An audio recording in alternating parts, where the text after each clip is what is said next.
So ang total po, Mr. President and the Honorable Cabinet Secretaries, 196,711 pesos po ang kinakailangan for 90 days.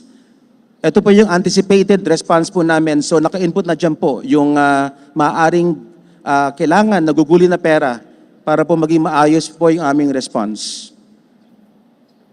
Ang QRF po namin, of course, is only 30% lang po yung ginamit for 2023. That amounts to 42,390,689 pesos. We thought it was prudent to only allocate 30 million dahil kailangan po namin ng buffer amount in the amount of 12,390,000 pesos and change para po kung sakasakali magkaroon ng mga typhoon dahil typhoon season na po and for other allied calamities. So kung mapapansin po natin, medyo maliit po yung aming quick response fund at 30 million. Okay, next slide. So ito po yung kinakailangan namin, Mr. President, for support. 166,711,000 pesos. Total amount needed for support. The province is already providing all of this, the 30 million. We will have to make up the difference for the continuing, in terms of, I suppose, food, non-food items, and all the other arrangements that we are going to have to make.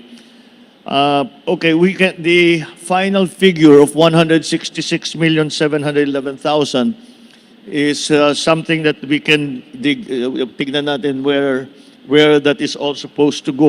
I just wanted to take note once again of the capability of the province for the quick response funds. Kailangan yung 14 days, wag na natin paabutin ng 14 days. Wag na natin ubusin yung pera ng LGU. Kung pwede na tayong pumasok na tayo. Take the load of the province and take the load of the municipalities. Because very limited lang naman yan. Ang hihingiin lang namin sa mga chief executives is that tulungan nyo na lang kami to identify the areas na critical, na priority. Kayo magsasabi sa amin kung saan dapat unahin, gaano karami, all of that. Kasi kayo nakakaalam doon sa situation on the ground.